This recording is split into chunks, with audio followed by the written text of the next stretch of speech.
près de toi. Alléluia. Gloire au Seigneur. Alléluia. Ce matin, je voudrais vous emmener quelque part où le Seigneur m'a emmené.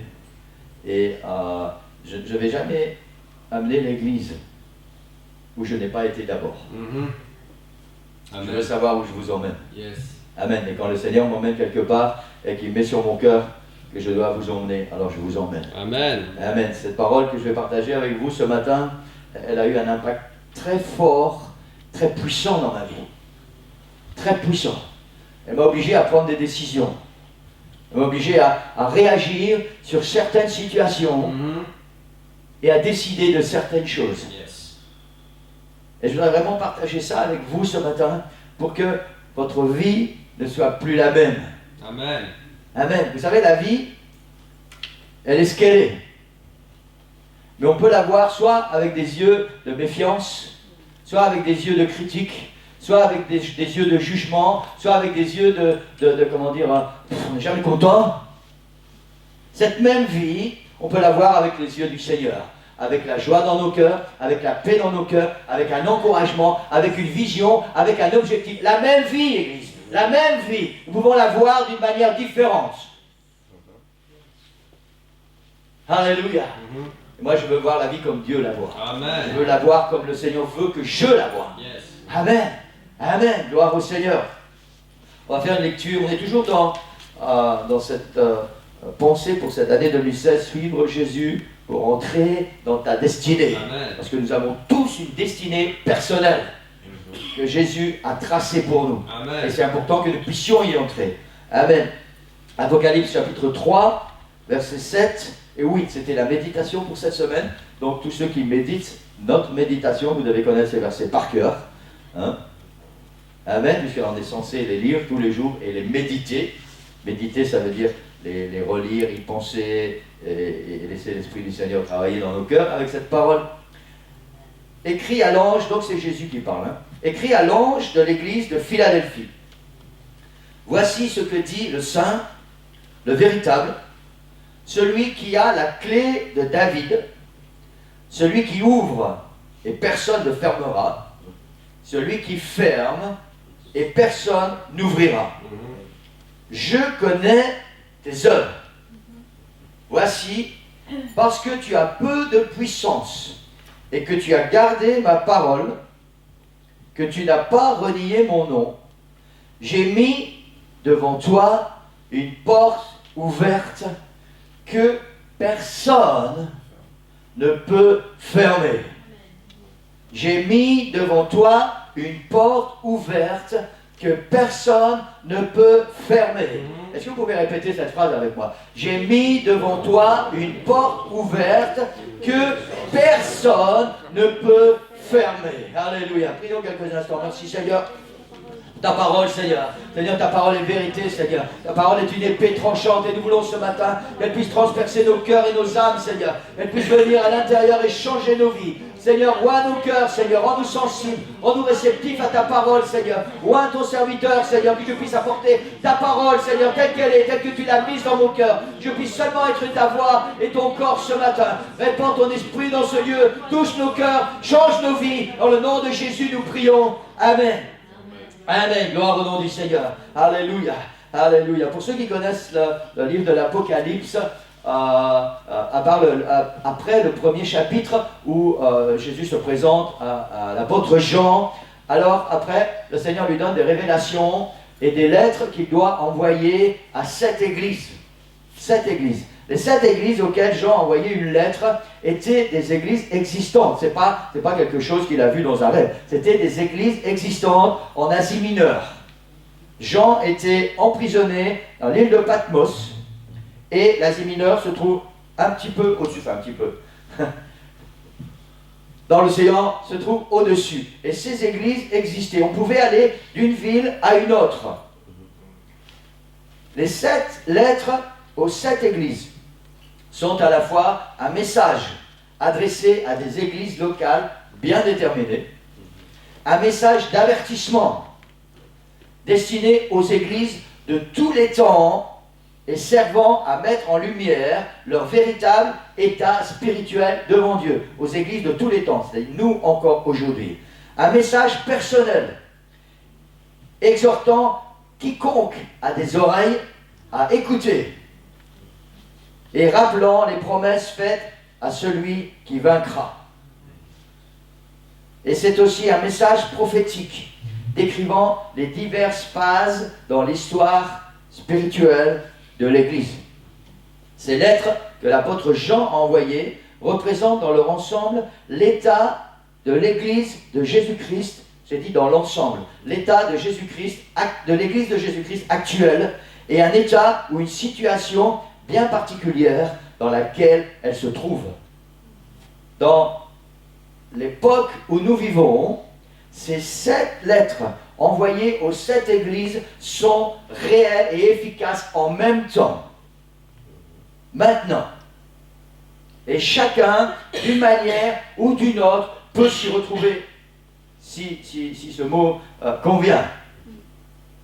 Peut sentir que le Seigneur lui parle d'une manière précise, au travers d'une de toutes ces lettres. 5 des 7 églises, Éphèse, Pergame, Thyatire, Sardes et Laodicée, reçoivent des reproches de la part de Jésus. Vous pouvez lire tout ça dans l'Apocalypse à partir du chapitre 2. 5 des 7 églises reçoivent des reproches. Ces lettres n'ont été écrites que pour leur reprocher des choses. Parce que le Seigneur juge que leur vie n'est pas correcte, que leur comportement n'est pas correct. L'église de Smyrne, reçoit des encouragements pour les moments difficiles qui vont venir. Et Philadelphie, celle qui nous intéresse, reçoit des promesses à cause de ses œuvres. Amen. Amen. Amen. Alléluia. Et c'est important de pouvoir réfléchir à ça, Église, parce que la Bible dit que nous sommes sauvés par grâce. Ça n'est pas à cause de nos œuvres et nous ne pouvons rien faire pour mériter notre salut. Nous ne pouvons rien faire pour mériter quoi que ce soit de la part du Seigneur. Et pourtant, quand Jésus dit à Jean, écrit cette lettre à l'église de Philadelphie, le Seigneur donne des promesses à cause des œuvres de cette église. Ça veut dire que nos œuvres sont importantes devant la face du Seigneur. Ce n'est pas nos œuvres qui nous sauvent, ce n'est pas parce qu'on fait des œuvres que le Seigneur nous a sauvés, mais c'est important, nos œuvres devant la face du Seigneur. Amen, gloire au Seigneur. Dans chaque lettre, si vous avez déjà lu toutes ces lettres, vous allez savoir de quoi je parle. Sinon, je vous encourage à le faire à la maison. Prenez le temps de lire et de relire. Si vous saviez le nombre de fois que je les ai lus depuis 2 semaines, je ne peux même pas compter sur mes 2 mains. Amen, dans chaque lettre, à chaque église, le Seigneur dit, c'est Jésus qui parle, il dit, je connais, je sais. Ouais. Amen. Je connais, je sais. Je connais tes œuvres, je sais. Dans chaque lettre, à chaque église. Parfois, on a l'impression que si on éteint la lumière ou si on ferme la porte, le Seigneur il n'est plus là, il ne voit plus rien, il ne sait plus rien, on est tranquille. Non, non, non, non. Le Seigneur dit, je connais et je sais. Amen. Amen. Alléluia. C'est un appel puissant pour chacun de nous de savoir que quelle que soit la situation dans laquelle nous nous trouvons, Jésus connaît et Jésus sait. Amen. Je ne sais pas pour vous, mais pour moi c'est encourageant de savoir que là où je me trouve, peu importe où je me trouve, peu importe ce que je suis, peu importe ce qui se passe dans ma vie, si je suis en haut, si je suis en bas, Jésus connaît et Jésus sait. Il a dit, je suis avec vous tous les jours jusqu'à la fin du monde. Et c'est très important pour moi et c'est encourageant pour moi de savoir que Jésus connaît tout et que Jésus sait tout. Amen. Alléluia. Si tu es en haut, il connaît, il sait. Si tu es en bas, il connaît, il sait. Amen. Si tout va bien, il connaît, il sait. Si rien ne va, il connaît et il sait. Amen. Il connaît ton travail, ta persévérance. Il connaît ton manque de travail et ton manque de persévérance. Amen. Il sait si tu es bouillant, si tu es tiède ou si tu es froid. Il sait tout, Église. Amen. Rien n'est caché devant lui. Il connaît ton affliction et tes tribulations. Il sait si tu l'aimes de tout ton cœur ou si tu as abandonné ton premier amour. Ouais. Il sait que là où tu vis est le trône de Satan et que malgré cela, Tu n'as pas renié son nom, ni ta foi. Il sait ça, il connaît ça.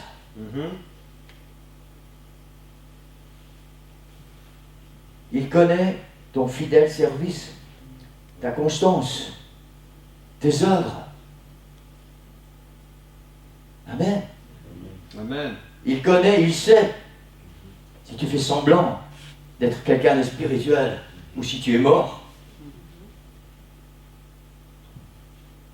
Il connaît, il sait si tu as gardé la parole de la persévérance. Yes. Dans chaque lettre, Église, le Seigneur dit, je connais, je sais. Tu ne peux rien cacher au Seigneur. Amen.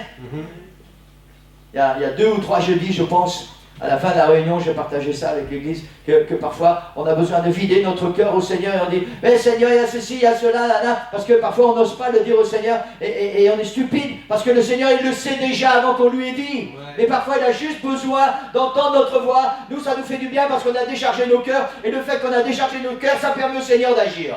Il sait, il connaît. Rien n'est caché devant sa face. Amen. Alléluia. Alléluia. Alléluia. Est-ce que c'est pas encourageant, ça, Église? Amen. Moi, ça m'encourage, en tout cas. Savoir que le Seigneur connaît toutes choses et qu'il sait toutes choses sur ma vie. Amen. Amen. Alléluia. Si je suis sur une mauvaise voie, sur un chemin de perdition, c'est rassurant pour moi de savoir que le Seigneur le sait, que le Seigneur le connaît, parce qu'il va envoyer un serviteur près de moi pour me ramener sur le bon chemin. Ça, c'est rassurant pour moi. Amen. Alléluia. Yes. Si je traverse la vallée de l'ombre de la mort, c'est rassurant de savoir qu'il connaît, qu'il sait et qu'il est avec moi et que je n'ai rien à craindre. Amen. Si je marche avec Jésus de tout mon cœur, si je mets ma vie à son service et que je suis un disciple fidèle, c'est rassurant de savoir que toutes ces promesses vont s'accomplir pour ma vie, qu'il y a une récompense pour mon travail. Amen. Alléluia. Alléluia. Avec Jésus, on ne doit pas faire les œuvres pour recevoir quelque chose, mais on doit savoir que si on fait quelque chose, on va recevoir une récompense. Amen. C'est juste. Et c'est rassurant de savoir ça. Amen. Je n'aurais pas fait les choses pour rien. Amen. Alléluia. Quelqu'un dit gloire au Seigneur? Amen. Amen. Alléluia. Alléluia. Alléluia. Voyons comment le Seigneur se présente à l'église de Philadelphie. Il dit, voici ce que dit le Saint, le véritable, celui qui a la clé de David. C'est comme ça que le Seigneur se présente à l'église de Philadelphie. À chaque église, le Seigneur se présente d'une manière différente, suivant le besoin et ce qu'il a à dire à l'église. À cette église de Philadelphie, cette église à qui il va dire félicitations pour ton travail. À cette église, il dit, voici ce que dit le Saint, le véritable. Très important, je ne vais pas m'étendre pour commenter ces mots ce matin, mais le Saint, celui qui est parfait, le véritable. Et il continue, celui qui a la clé de David, ça veut dire celui qui tient dans ses mains le pouvoir total, le pouvoir royal, l'autorité. Amen. Amen. Et il dit, il se présente comme ça, je suis celui qui ouvre et personne ne fermera. Et il continue, celui qui ferme et personne n'ouvrira. Alléluia. Le Seigneur confirme que tout le pouvoir, toute l'autorité, toute la puissance sont dans ses mains et que rien ni personne ne peut contrer sa volonté. Yes. Amen. Il dit, je suis celui qui ouvre. Celui qui ouvre, Église. Vous prenez une porte, vous l'ouvrez, puisque le Seigneur parle d'une porte. Celui qui ouvre et personne ne fermera. Amen. Personne n'a l'autorité, ni la puissance, ni le pouvoir de fermer ce que Dieu a ouvert. Amen. Et dans l'autre sens, le Seigneur dit, celui qui ferme et personne n'ouvrira. Ça veut dire que quand Dieu a fermé une porte, tu peux faire tout ce que tu veux, plus personne ne pourra ouvrir cette porte. Yes. Il a toute l'autorité, toute la puissance et tout le pouvoir. Amen. Amen. Amen. Et le Seigneur, il commence cette lettre, il dit, je connais tes œuvres. Je connais tes œuvres. Parce que tu as peu de puissance. Ça veut dire que tu n'es pas une grande église où il y a une méga church, où il y a une méga chorale, où il y a une méga musique, où il y a plein de prédicateurs et des choses extraordinaires qui se passent. Parce que tu es juste une petite église. Parce que tu as peu de puissance. Ça ne veut pas dire que tu n'as pas de puissance. Parce que tu as peu de puissance, que tu as gardé ma parole, que tu n'as pas renié mon nom. Ça veut dire que tu as tenu précieusement ce que je t'ai donné. Alors Jésus dit, j'ai mis devant toi une porte ouverte que personne ne peut fermer. Amen. J'ai mis devant toi une porte ouverte que personne ne peut fermer. Alléluia. Amen. Alléluia. Vous savez pourquoi le Seigneur m'a parlé avec ça? Parce que je vais sur Internet, parce que j'aime bien écouter la musique, cette musique qui me fortifie, et la plupart du temps, c'est des méga churches, avec des méga chorales, avec des méga groupes de musique, avec des méga ceci, des méga cela, et je dis, Seigneur, si on pouvait avoir ça l'hiver.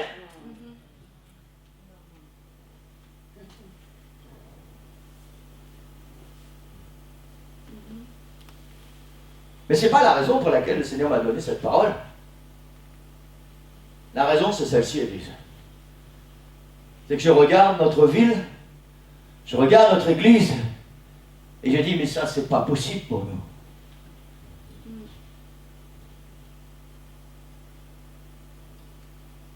C'est la raison pour laquelle le Seigneur m'a donné cette parole, Église.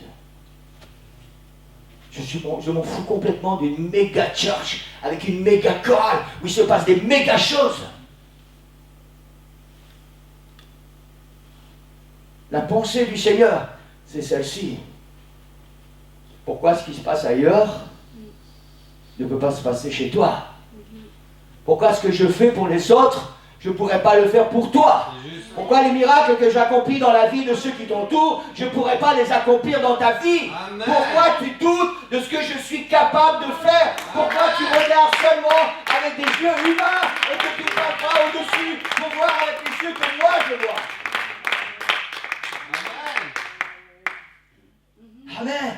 Jésus dit, j'ai mis devant toi une porte ouverte que personne ne peut fermer. Vous savez quoi? C'était un des premiers messages prophétiques que notre église de Nivelles a reçu dans sa première année d'existence. Amen. 20 ans en arrière, le Seigneur nous a déjà dit, j'ai mis devant toi une porte ouverte que personne ne peut fermer. Amen. Et pendant plusieurs fois, pendant tous ces 20 ans, le Seigneur nous a rappelé régulièrement, j'ai mis devant toi une porte ouverte que personne ne peut fermer. Amen. Et le Seigneur nous rappelle ce matin, j'ai mis devant toi une porte ouverte que personne ne peut fermer. Alléluia. Alléluia. Pour ceux qui sont là depuis le début, vous savez combien cette parole est vraie, combien elle est puissante. Combien de fois Satan a envoyé toutes ses armées pour que les portes de ce lieu soient fermées? Combien de fois il a envoyé ses armées pour détruire notre église, pour détruire notre foi, et pour que le nom du rocher n'existe plus? Pas le nom du rocher, que le nom de Jésus ne soit plus proclamé dans ce lieu. Amen. Alléluia. Et vous savez quoi? Parfois il a réussi à les décourager. Parfois il a réussi à faire des dégâts. Mais jamais il n'a réussi à fermer la porte. Parce que Jésus a dit, j'ai mis devant toi une porte ouverte que personne ne peut fermer. Et quoi qu'il arrive, Église, quoi qu'il arrive, cette porte que le Seigneur a ouverte, personne ne peut la fermer. Amen. Et c'est la parole que le Seigneur a mis dans mon cœur. Pourquoi tu t'inquiètes toujours? Pourquoi tu regardes toujours à ce que tu n'as pas? J'ai ouvert une porte. J'ai ouvert une porte et elle ne va jamais se fermer. Alléluia. Alléluia. Alléluia. Même si vous partiez tous, cette porte que Jésus a ouverte, elle va rester ouverte. Amen. Parce que personne ne peut la fermer. Amen. Alléluia. Alléluia. C'est super. C'est super, Église, de savoir, quand Jésus dit, j'ai mis une porte ouverte devant toi, que personne ne peut fermer. Et c'est merveilleux de pouvoir se réjouir avec ça. Moi, je veux me réjouir. Amen. Amen. Vous savez, il y a un prophète qui disait, quand tout va mal, quand je suis découragé, je veux me réjouir quand je pense que les compassions de Dieu ne sont pas épuisées, qu'elles se renouvellent chaque matin. Et il avait trouvé quelque chose quand les moments étaient difficiles, quand il était vraiment exténué, il n'avait plus de force. Il dit, mais alors je veux me souvenir que les compassions de l'Éternel sont là tout le temps, elles se renouvellent régulièrement. Amen. Et moi, je veux me réjouir avec cette parole quand je suis découragé, quand peut-être je suis au fond du trou. Je veux me souvenir de cette parole. Jésus dit, j'ai mis devant toi une porte ouverte que personne ne peut fermer. Alléluia, et c'est merveilleux, et je veux me réjouir pour cette porte ouverte. Amen. Mais ça m'amène à deux questions, Élise. Ça m'amène à deux questions. La première, c'est, ça sert à quoi qu'il y ait une porte ouverte devant moi, même si c'est Jésus lui-même qui l'a mise là. Si je ne sais pas pourquoi cette porte est là, si je ne sais pas à quoi elle sert, si je ne sais pas quel est le but de cette porte ouverte. Amen. Ah, c'est bien d'avoir une porte ouverte. Et pourquoi Jésus dit, j'ai mis devant toi une porte ouverte que personne ne peut fermer. Amen. Là, Jésus n'a pas mis une porte ouverte là, comme ça, pour... on la regarde quand on est découragé. Voilà. Ah, merci Jésus, tu as mis une belle porte ouverte devant moi. Peut-être même qu'elle est plus jolie que celle-là. Peut-être c'est une porte en chêne, avec des belles moulures, avec des poignées en or, des charnières en or, avec une grosse serrure de sécurité, 5 points. Ça sert à rien puisqu'elle doit rester ouverte. La deuxième question, c'est pourquoi une porte ouverte? Pourquoi Jésus n'a pas dit simplement, j'ai mis devant toi une porte? Pourquoi il insiste, il dit, j'ai mis devant toi une porte ouverte que personne ne peut fermer. Amen. Amen. On a un début de réponse dans l'histoire de Noé. Quand Dieu a donné une mission à Noé, parce que l'humanité était corrompue, parce que Dieu ne pouvait plus supporter cette corruption, il a donné à Noé la mission de construire une arche. Et pendant toute la construction de l'arche, Noé a prêché, la Bible l'appelle le prédicateur de l'évangile. Noé a prêché à tous ces gens.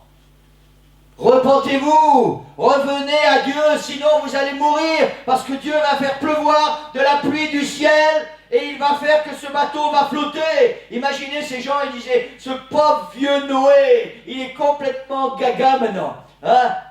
Non seulement il n'avait jamais plu sur la terre, mais Noé il dit qu'il va construire un bateau sur la montagne, et il va tellement pleuvoir, il va tellement tomber d'eau du ciel, que le bateau va flotter. Mon pauvre ami Noé. Et puis un jour, Dieu a dit à Noé, maintenant c'est le temps de faire entrer les animaux dans l'arche. Et Noé a continué à prêcher. Il a dit, les animaux, eux, vont être sauvés. Est-ce que quelqu'un ne veut pas venir avec nous? Et tous les animaux sont entrés dans l'arche. Et Noé a continué à prêcher. Il a dit, il y a encore de la place. Est-ce que quelqu'un veut venir?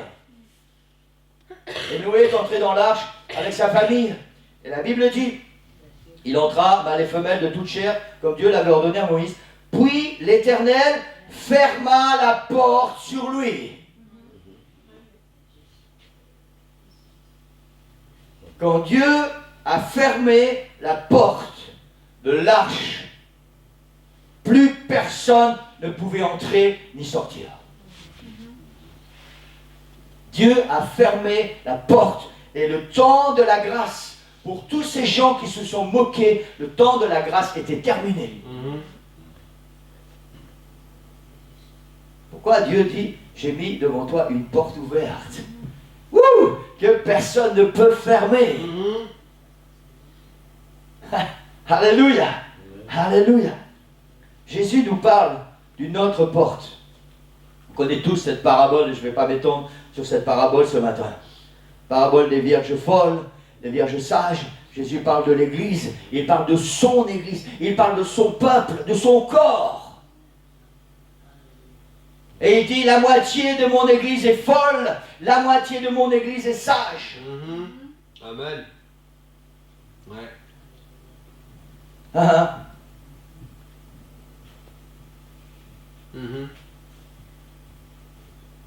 Et au verset 10 du chapitre 25 de Matthieu, on a entendu la voix qui dit, voici l'époux, voici Jésus. La Bible parle dans Thessaloniciens que le Seigneur revient bientôt au son de la trompette, la dernière trompette.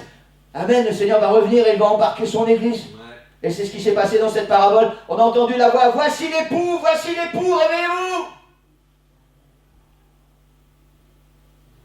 Et la moitié de ces vierges folles, enfin la moitié des vierges qui étaient folles, elles n'avaient rien à offrir au Seigneur. Elles n'avaient pas d'huile dans leur vase, elles n'avaient pas l'Esprit du Seigneur, elles n'avaient rien. Elles ont dû courir loin, chercher de quoi être présentables à la présence du Seigneur. Et c'est trop tard.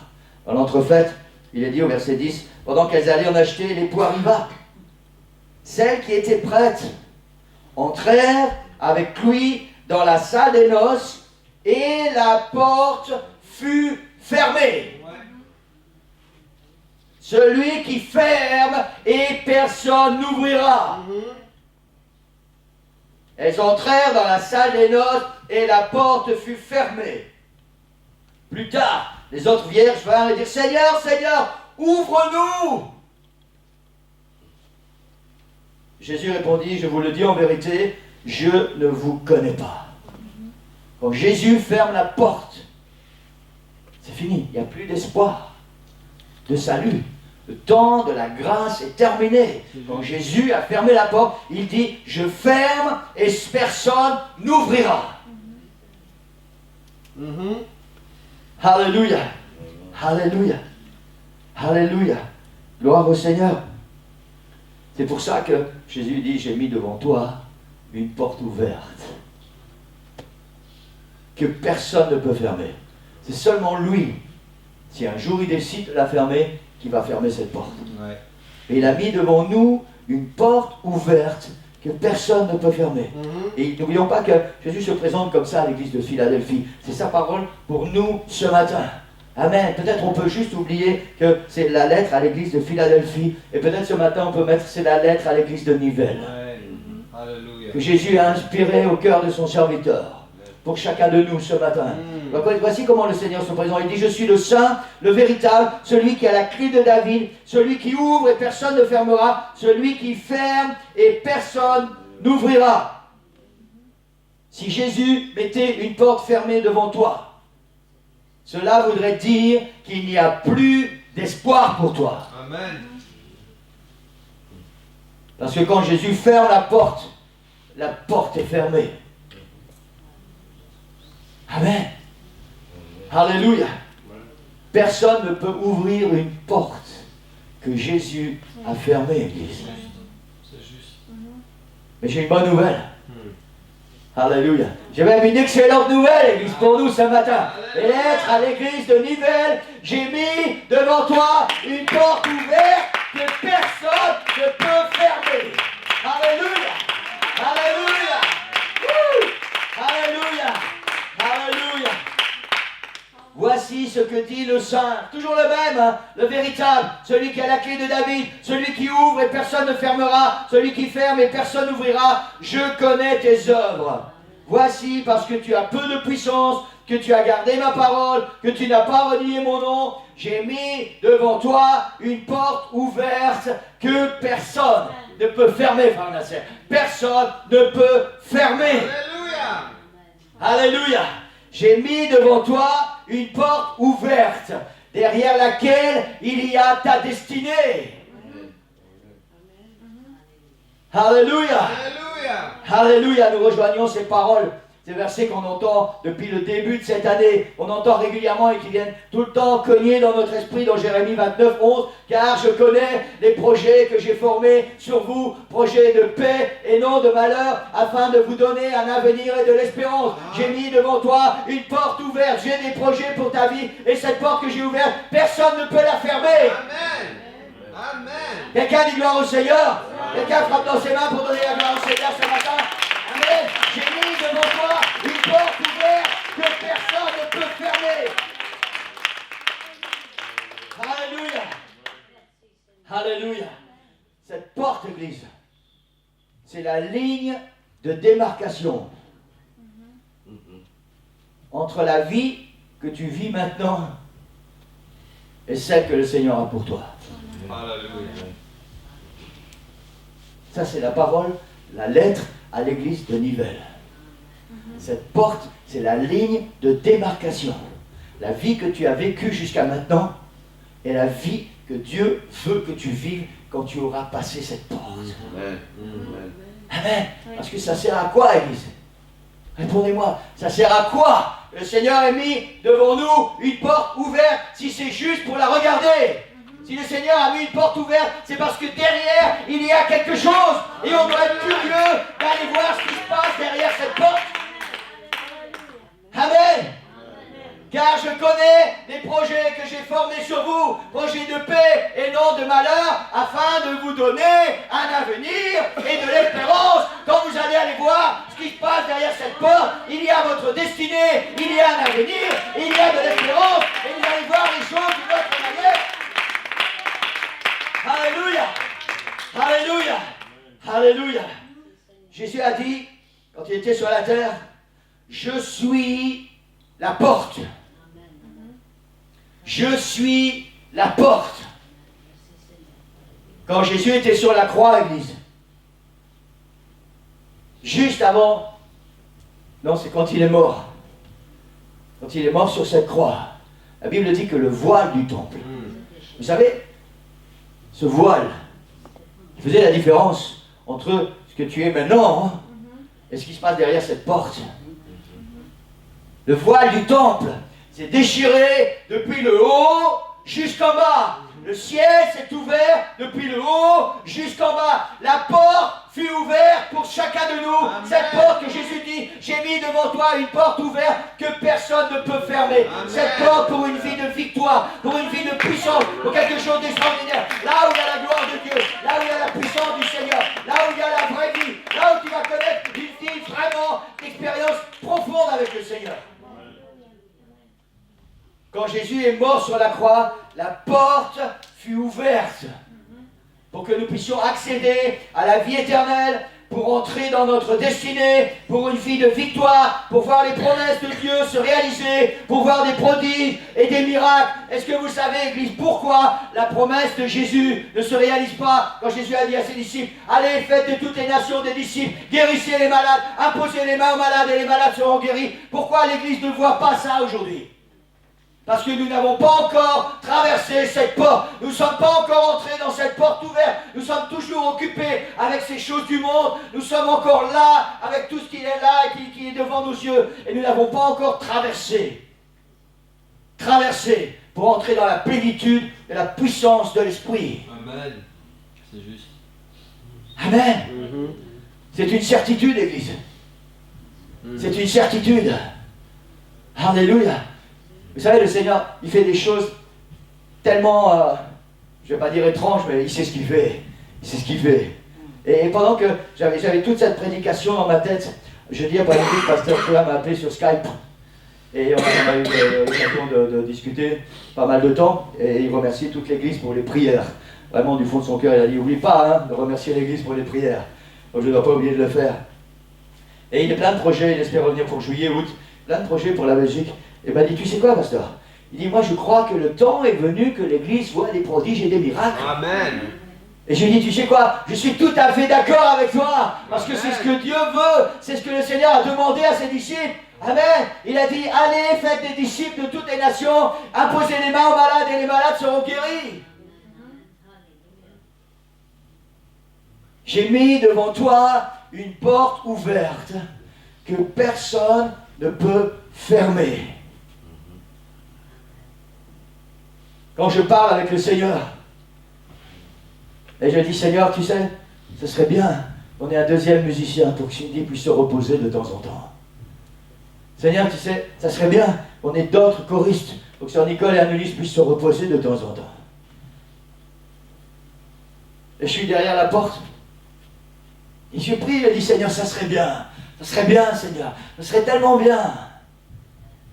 Et Jésus m'a dit, j'ai mis devant toi une porte ouverte, que personne ne peut fermer. Il faut juste que tu ailles voir ce qu'il y a derrière cette porte. Il faut juste que tu crois en moi, que tu crois en ma puissance. Et quand tu vas croire, alors tu vas voir les choses s'accomplir. Alléluia. J'ai mis devant toi une porte ouverte que personne ne peut fermer. Il faut juste traverser l'église. Que tu peux nous mettre un peu de musique pour nous, s'il te plaît. Il faut juste traverser. Amen. Alléluia. Il y a un homme qui s'appelle C.S. Lewis. C'était pas le bon livre, c'était un autre. J'ai tout lu, enfin, je ne l'ai pas lu pour rien, ça m'a appris certaines choses.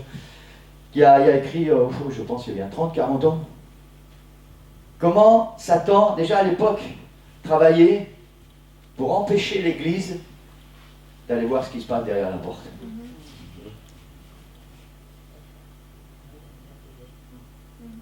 C'était une conférence. Satan avait une conférence avec tous ses démons. Et vous savez quoi? Cette conférence, elle était uniquement à cause de l'Église. Focalisée sur l'Église. C'est tout ce qui lui importait. L'Église. Parce que l'Église le dérange. Et il a donné des ordres à ses démons. Il a dit, voilà ce que vous devez faire pour que ces chrétiens soient inefficaces. Pour que ces chrétiens soient ou tièdes ou froids. Pour que ces chrétiens ne traversent jamais cette porte ouverte que Jésus a mis devant eux. Satan a dit, occupez leur temps. Occupez leur temps. Il faut qu'il n'y ait plus de temps libre. Comme ça, ils n'ont pas le temps de penser à moi.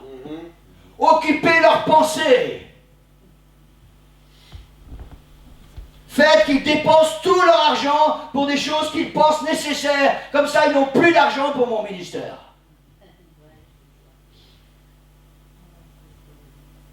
Occupez-les à tout ce que vous voulez. Mais empêchez-les de se focaliser sur Jésus. Ouais. Et vous aurez la victoire. C'est ce que Satan a dit à ses démons. Et vous aurez la victoire. Et vous allez voir comment les chrétiens, boum, boum, boum, vont tomber comme des mouches.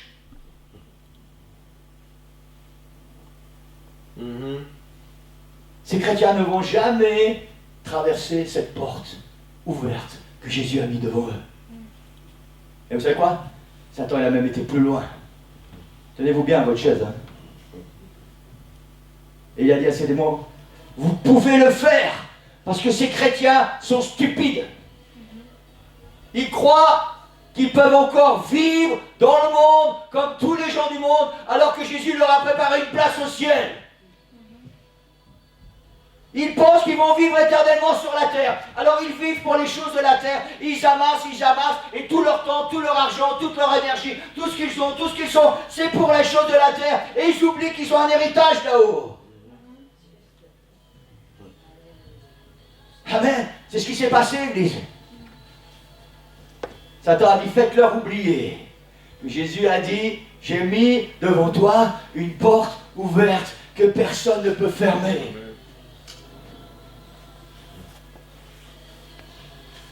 Moi, je veux entrer dans cette porte, Église. Alléluia. Alléluia. Vous savez, quand je prie, il y a des choses qui sont là devant mes yeux. Et je dis non, Seigneur, cette situation, je n'en veux pas. Elle doit changer. Et je continue. Cette situation, elle doit changer, Seigneur. Fais quelque chose. Le Seigneur me dit, j'ai mis devant toi une porte ouverte. Va voir ce qui se passe de l'autre côté. Arrête de regarder à cette situation. Occupe-toi de moi. Occupe-toi de ce que j'attends de toi. Et moi, je vais m'occuper de ça. Vous savez ce que Jésus a dit quand il était sur la croix? Il a dit, venez à moi, vous qui êtes fatigués et chargés, et je vais vous donner du repos. Viens avec tes bagages, viens avec tes grosses valises. Vous savez, de toute façon, ces grosses valises de soucis, d'incrédulité, de tout ce qu'on peut transporter, ces grosses valises, elles sont tellement larges qu'elles ne passent pas à la porte. On ne peut jamais traverser la porte que le Seigneur a ouverte pour nous. Alors il faut se débarrasser de tout ça. Il faut laisser tout ça au pied de la croix et dire, Seigneur, je traverse. Je traverse.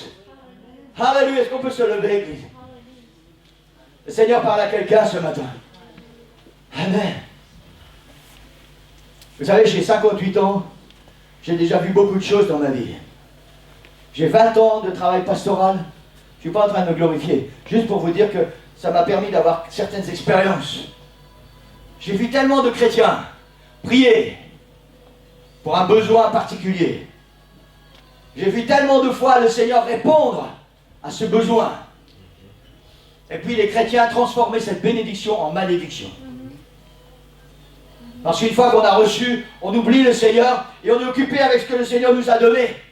Le Seigneur nous a donné un boulot. Ah, merci Seigneur, j'avais besoin d'un travail parce que j'avais besoin de gagner de l'argent. Seigneur, merci parce que tu m'as donné un bon boulot. Et avec ce boulot, on ne vient plus à les prières, on ne vient plus au culte, on ne s'occupe plus des réunions. On n'a plus le temps pour s'occuper du Seigneur, on n'a plus le temps de prier, on n'a plus le temps de rien. Cette bénédiction que Dieu nous a donnée, elle se transforme en malédiction. Amen. Amen. Nous sommes des pèlerins sur la terre, Église. Rien de ce qu'il y a ici, de ce qu'on peut emmagasiner, rien ne va partir au ciel. Tout ce qui est sur la terre, la Bible dit, ça va être détruit. Détruit. La terre va être embrasée. Amen. Alléluia. Le Seigneur a un peuple derrière cette porte, Église. Il a un peuple nombreux. Le Seigneur a une vie pour toi, derrière la porte qui est actuellement dans ton cœur. Il a une vraie vie, une vie de victoire, une vie de puissance. Amen. Alléluia. Alléluia. On doit apprendre, Église. On doit apprendre à donner tout au pied du Seigneur. Et ce matin, je voudrais qu'on puisse être honnête. Je ne vais pas vous demander de raconter votre vie. Soyez honnête avec vous-même et parlez avec Dieu. Qu'est-ce qui t'empêche dans ta vie de franchir cette porte ouverte que Jésus a mis devant toi? C'est quoi cette valise qui est tellement large sur tes épaules qui fait que ça bloque et tu ne peux pas passer? Tu voudrais bien, oh Seigneur, je sais qu'il y a tellement de bénédictions là-bas, mais tu dois laisser cette valise au pied de la croix, là où la porte du ciel s'est ouverte, où le voile du temple s'est déchiré. Tu dois laisser cette valise, sinon tu ne peux pas entrer. Amen. Sinon tu ne vas jamais connaître ta vraie destinée, l'Église. C'est quoi cette valise? Alléluia. Le Seigneur parle, lettre à l'église de Nivelles. Un péché dans ta vie peut-être, une addiction. Tu voudrais bien, hein? Ah Seigneur, si je pouvais arrêter, si je pouvais être libre, Seigneur, il faut que je sois libre, Seigneur, parce que je veux aller de l'autre côté. Viens à la croix. Viens à la croix. À la croix seulement tu vas trouver la puissance. À la croix seulement tu vas trouver l'autorité pour que cette valise se détache de tes épaules, de ton dos, qu'elle tombe au pied du Seigneur et que tu traverses cette porte.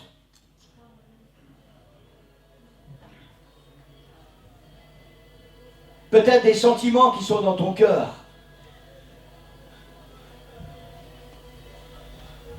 Et je sais de quoi je parle. Des sentiments d'amertume, de rancœur, l'impression qu'on a été humilié, on a été blessé. Ces sentiments qu'on porte sur notre épaule. Au début, vous savez, on met ça dans un petit sac à dos.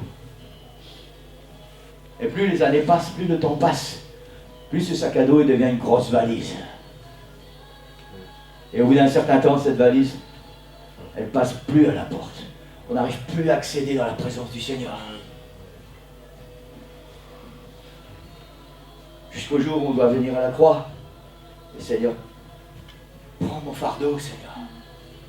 Prends mon fardeau. Il commence, il dit, je connais, je sais. Seigneur, sais très bien ce qu'il y a dans ta vie. Et c'est pour ça qu'il est en train de parler à ton cœur maintenant. Et je sais que le Seigneur est en train de vous parler, Église. Je sais que le Seigneur est en train de mettre son doigt exactement là où il doit agir. Là où il sait qu'il y a cette grosse valise que tu dois venir déposer à ses pieds, à la croix, pour pouvoir traverser et passer dans cette porte ouverte que Jésus a mis devant toi, que personne ne peut fermer.